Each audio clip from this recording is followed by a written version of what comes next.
Good day all pet patters. Today ay magugupit tayo ng kuko ng ating aso. Gamit ang nail paper at babawasan din natin ng balahibo ang kanyang paw pads. Okay, so simulan na natin. So kailangan i-orient ko muna kayo na iwasan natin yung tinatawag na quit na magupit. Yun yung pinaka vein nung kuko ng ating aso, kasi pag nagupit natin yon ay magtutuloy-tuloy siya sa pagdurugo. Kailangan meron tayong quick stop na powder. So let's get started. Yan, baby.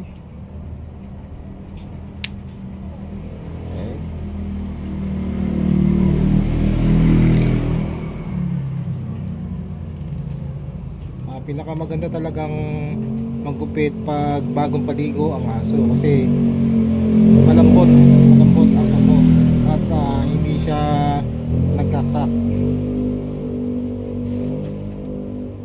So yung isang kamay natin hawak yung kanyang kamay, tapos i-ano natin yung kanyang kuko, ipe-press natin na ganyan para mag-retract yung ano niya. Okay, pwedeng dahan-dahan para unti-unti yung paggupit sa ating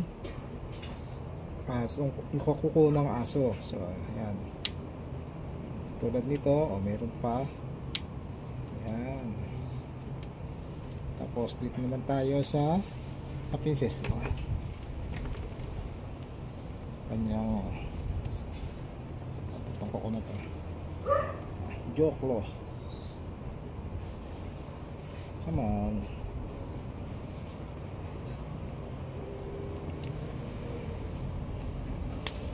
Yeah. Importante na nagugupitan natin ang kuko ang ating aso, kasi nga pag naglalakad ang aso at mahaba yung kuko, nakaganon siya sa semento, sa floor. So naapektuhan yung kanyang mga paa. So nagkakaproblema yung legs niya, pati yung kanyang posture, especially pag senior na yung aso natin. Importante na maintain natin ang kuko niya. Okay, lagi may exit. Kumbaga yung paw pads niya kailangan lagi nakalapat na ganyan sa floor. So, kasi pag mahaba ang kuko ng aso, nakaganyan yun, hindi lumalapat yung pads ng aso sa floor, kaya nagkakaroon ng arthritis problem ang ating mga aso, nahihirapan lumakad. Pag halimbawa nasa cage sila, na rin yan, yung naiipit din yung kanyang kuko doon. Minsan pag may kasama siya sa cage, nagkakalmutan sila, pwede pang mabulag yung kasama ng aso na doon sa loob ng cage. Kaya dapat isang cage lang, isang aso.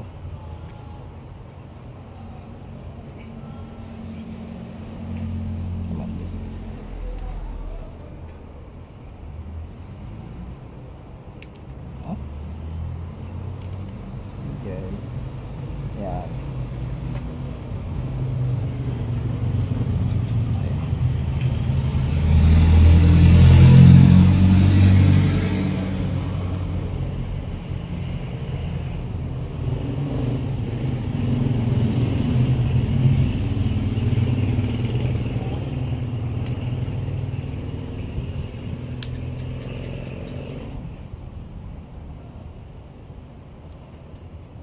Tingnan natin maigi.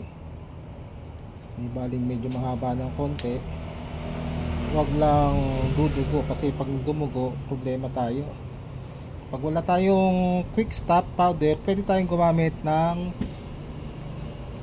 all purpose floor para maampat yung niya, yung pagdudugo ng kuko ng aso natin. Okay.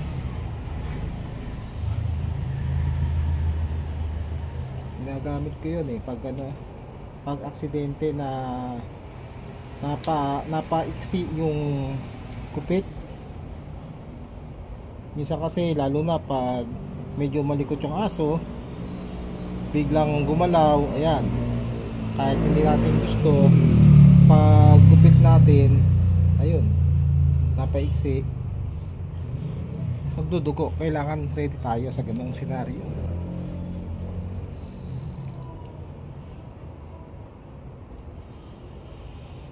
Kung halimbawa hindi natin kaya ng ganito, ay pwede naman tayong pumunta sa ating mga favorite groomers, okay, na malapit sa atin. Pero kung kaya naman natin, tayo na lang, oh.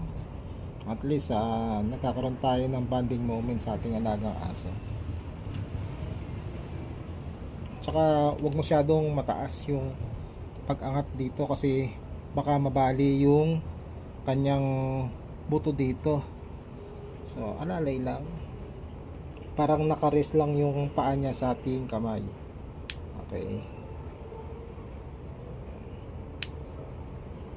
minsan din kasi pag napaiksi, natutroma yung aso, kaya next time pag naggupit ulit tayo ng kuko niya, traumatized na, ayun, nag-iinarte na siya.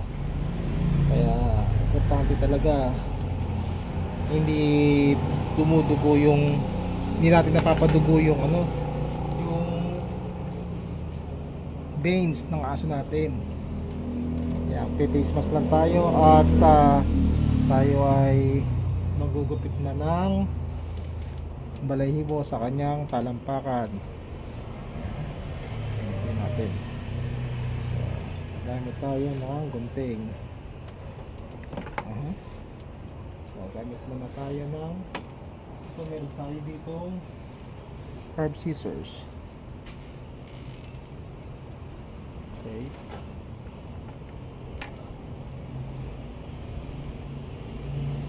Ini kali ini.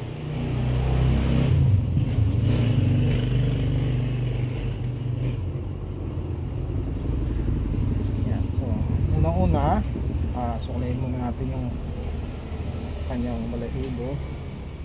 Kita mo may parang ano yan, yung mga dumi-dumi. Pag ganyan, mababawasan natin yan. Bukod sa napaliguan natin siya, pag nabawasan natin yan, mawawala na yung maduming part na yan.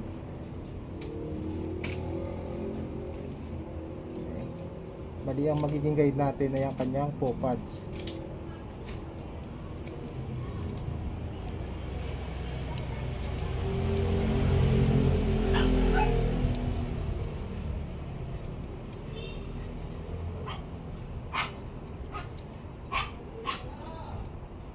Importante binabawasan natin to kasi lalo na pag katabi natin matulog yung aso natin, pag mahaba yung kanyang balahibo sa paa, minsan may mga dumi na nai-stuck dito. Siyempre katabi natin, kung madumi yun, pupunta sa atin yung dumi. Yan.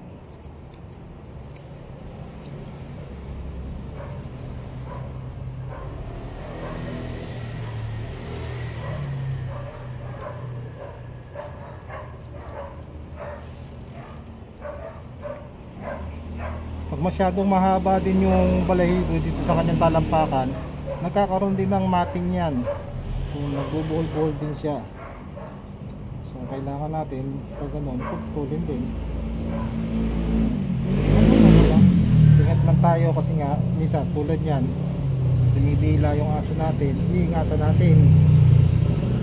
Yan. So itong isang kamay na to, puprotekta sa kanya para yung pagdila niya hindi mapapalapit sa gunting. Ayan. So yung isang kamay gumugupit, ito mahawak at pumuprotekta sa aso natin para hindi magkaroon ng injury.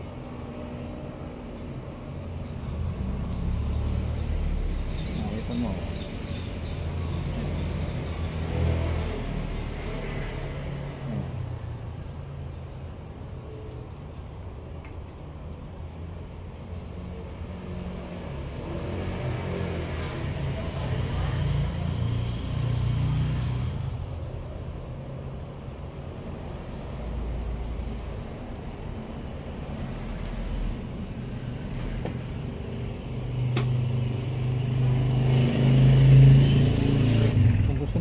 pwede rin natin bawasan tong ganito para ayan, mabawasan yung maduming balahibo.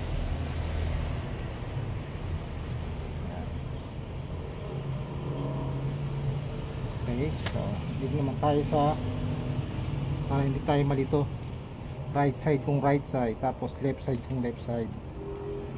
Okay, line muna natin.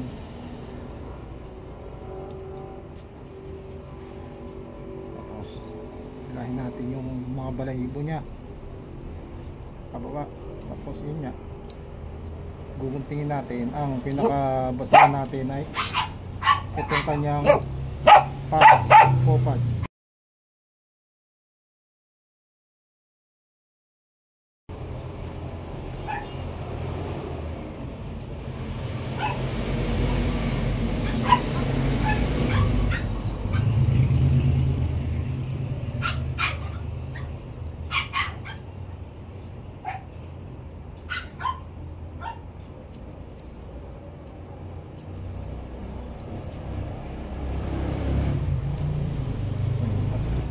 Bubukan natin yan, no? Paano yun eh, triangular shape. Ano natin yung ilalim kasi may mga balahibo rin dun eh, so para malinis. Pag hindi natin yung ano yan, yung mga dumi yan mapupunta dun sa balahibo sa ilalim, mamamahay ng germs.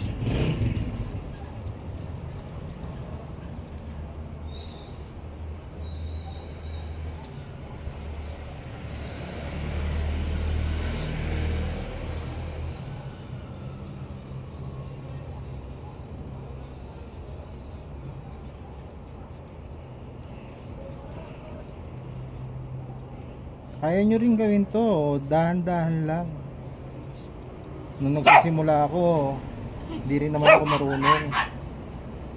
Tsaga-tsaga lang, tsaka konting ingat.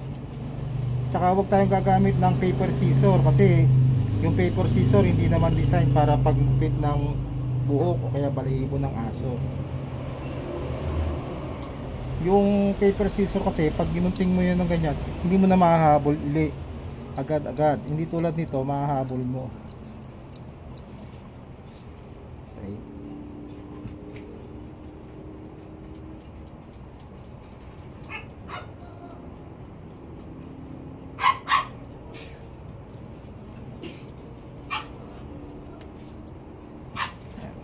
Bilisan mo natin ng konti ito. Meron tayong basura sa ilalim. Tapos na tayo sa bandang kanan. Ayan. Suklay ili.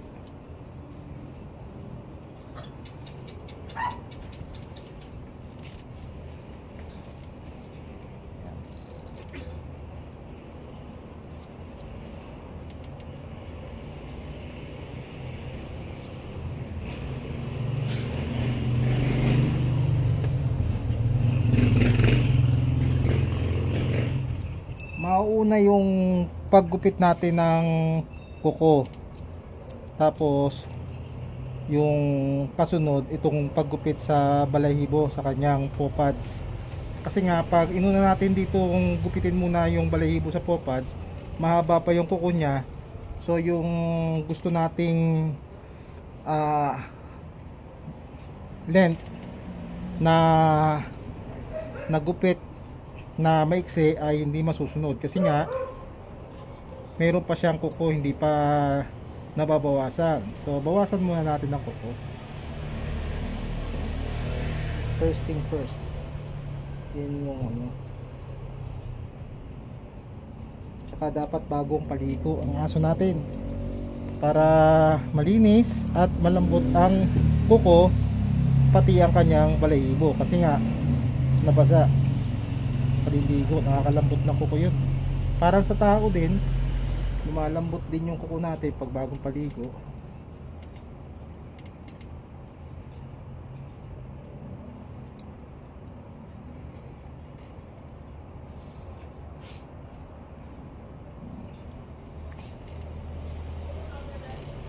Pwede tayong gumamit ng straight scissor.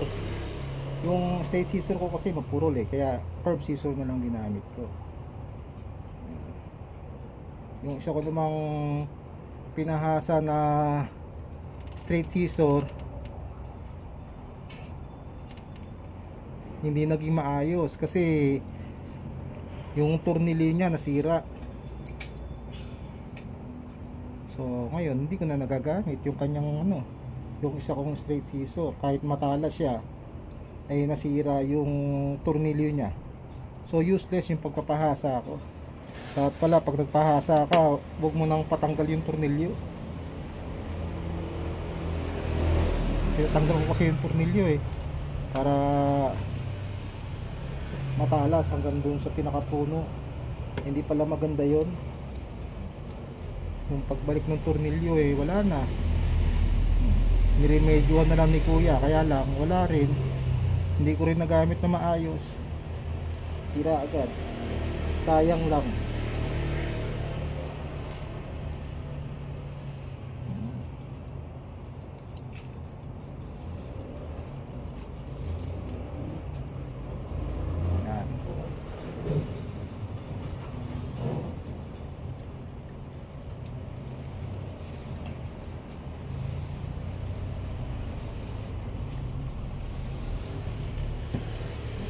Tayo nito.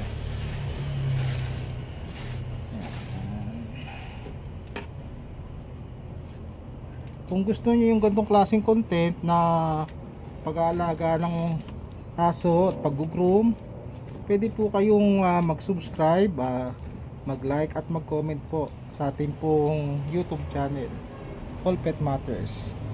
At paki-share na rin po sa mga katulad nating dog lovers para makatulong din po at tulungan din po ninyo ako na mapalaganap po ang awareness sa pag-aalaga ng aso natin. So sa ganitong paraan po makakatipid po tayo at mas mapapalapit po tayo sa ating mga alagang aso.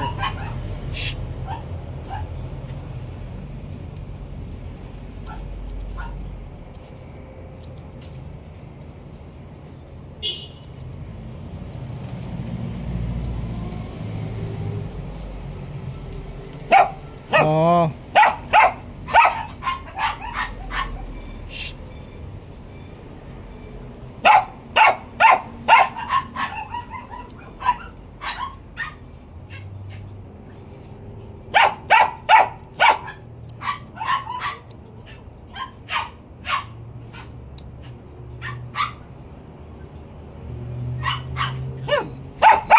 Oh.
harap niya. Tapos ito naman yung yan. Okay. Kabila. Ito dito. Yan.